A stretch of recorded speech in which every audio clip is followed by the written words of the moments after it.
Hello there. Today we'll be reading an article published on crack.com as written by Fortey. It is titled 4 Ridiculous Things No One Tells You About Being an Adult, published on July 11th, 2012. When you're a kid, it seems like everything awesome in life is going to happen as soon as you're an adult. Are you materialistic? As an adult, you can start making money. Are you civic-minded? You can vote. Do you want to drown the memories of your terrible childhood? You can drink. Do you want to make money, but in a faster, slightly more dishonest ways? You can gamble or buy a gun. You can also look at boobies, or if you're a lady, you can have them all to yourself. Yes, being an adult is awesome. Thing is, once you reach adulthood, there's a pants load of shit waiting for you that no one prepared you for. And it's not stuff like jury duty and taxes. It's stupid shit no one saw coming. Like this. Number 4, grocery shopping. Children take food for granted, except those hungry kids in commercials late at night who need your money. But you, as a kid, probably took food for granted. You probably never knew the horror your parents experienced every single time they went grocery shopping, but you'll know it once you start buying your own groceries. From the outside, grocery shopping appears to be triumphantly mundane. You go to a store, put the food you want in a cart, buy it, and go home. But God, when you're there in person doing it, it's so much worse. You walk into the store and the first thing you're going to see is produce. Why? Because. Maybe it's because produce looks fresh and inviting and the produce section is mostly open and it eases you into the experience. It also leaves you putting soft, squishy things like tomatoes and bananas into your cart before anything else. So you're constantly looking to arrange everything so they don't get squished. Do you want to buy milk, eggs, butter, and bread? Of course you do. Those are the basic staples of grocery shopping. They're on the far side of the store, so you have to walk past everything else to get them. And that would be cool if you were the one person in the store. But you weren't, are you? No. No, you're not. Inevitably, every time you go grocery shopping, 80% of the other shoppers will be the vanguard of an elite squad of shopping morons, trained in secret to not have a goddamn clue about anything, and probably unable to find their own asshole with a roadmap and 2 Sherpa guides. They will stop in the middle of aisles. They'll take the last one of whatever it is you went to the store to get. And once they get to the checkout, they will decide they don't want half of what they picked up, and they'll debate the pricing of whatever they bought based on a flyer that clearly states they're more wrong than a Ron Paul supporter. Hey! Everyone else grocery shopping is there only to buy groceries as a secondary goal. Their primary goal, despite how little sense it makes, is just to piss you off. Every week. Every single week. At number 3, non-authority figures. If you were a child ensconced to a greater or lesser degree in some kind of sociopathy, then adults meant nothing to you, and you probably set fires or watched innocent people die in accidents with a detached indifference and a nearly imperceptible look in your eye that said, yes, I'm going to put on this William Shatner mask and slaughter anyone who has ever eaten Activia yogurt. To every other kid, adults were imposing figures of authority, especially those elevated adults in the roles of teachers, police, shopkeepers, bus drivers, and the scary old ladies who constantly swept their own driveways as though no one had ever had the decency to tell them that the outside is where dirt comes from, and thus they will never clean it up because they are in fact outside. Once you grow up, you are welcomed into that world of imposing adult authority figures, but the thing is, you don't get a memo. So there will be a day, as a full-grown, in control of your own sexual urges, eating vegetables without being told at all, when you speak to a teacher and find yourself deferring to them and asking permission for things like some kind of epic wank job of a person. You're conditioned from childhood to respect elders, listen to your teachers, do as people in authority tell you because they know better than your empty, worthless child's brain does. And then the day comes when you're one of those old people and you're not even aware that the illusion of authority is that these people have is still pushing you around. You know for a fact as an adult that a school principal is one missed paycheck away from scouring the gutters in his discount suit, trying to eat homeless people's faces, so what authority does he have? Not a lick.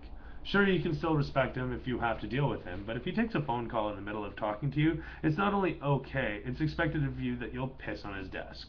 If he tries to protest, you raise a finger to silence him until you're done, and you make sure he expresses sincere thanks for your effort, or you just walk right out. Right out.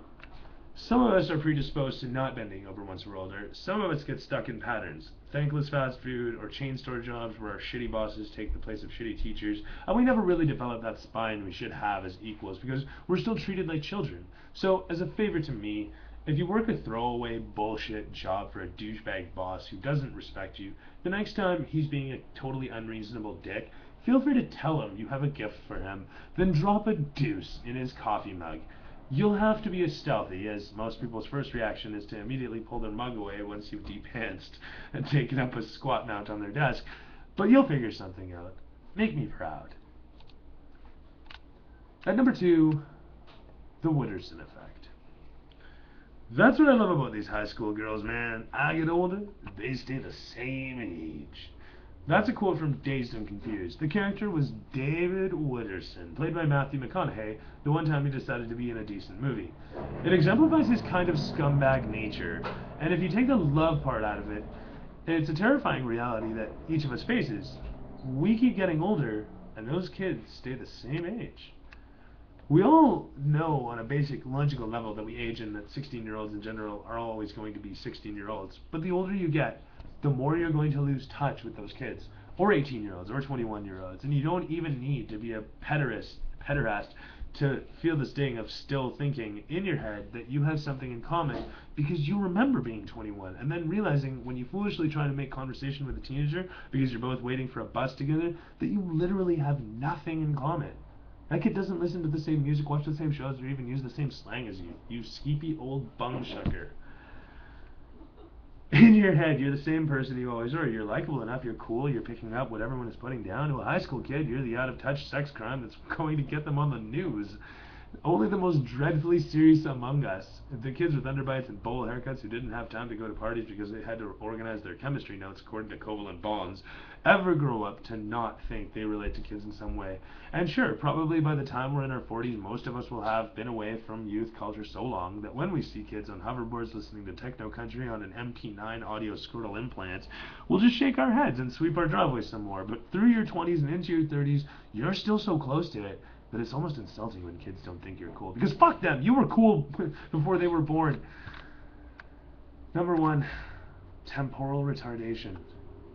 When I was a kid, every summer, I would go camping with my parents out in the middle of bumblefuck nowhere, and we'd listen to the same CCR tape about a million times. It's not that my parents didn't have other music. There was a pamphlet of what is now known as classic rock.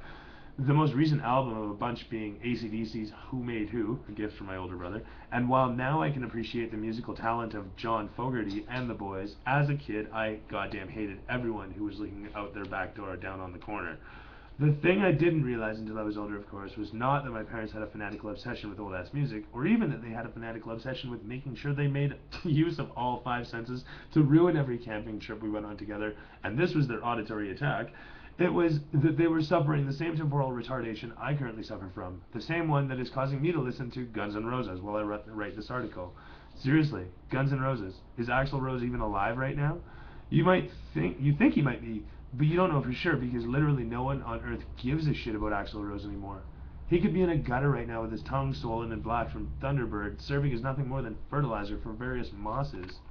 A sad fact of growing up is that you lose time. You work, you raise a family, you have to grunt and rock a little to get out of bed in the mornings, costing you precious seconds of life that in your youth you spent listening to cool new music. Well, there's no time for cool new music when you have to put on a uniform and make copies of budget wedding invites for people at Staples 30 hours a week. So when you finally get around to buying a secondhand iPod mini, you feel that thing with music from CDs you bought in 1997. The music that makes you think of fun and awesome times is all stuck in the past with your fun and awesome times.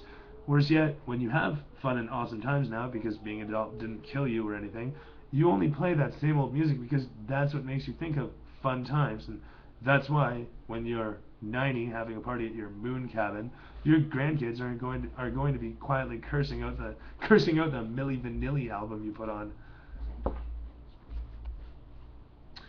And that concludes the article. Another fantastic piece by Ian Fortey. Thank you very much. Have a wonderful day. You'll find plenty more of these at crack.com. I highly recommend it.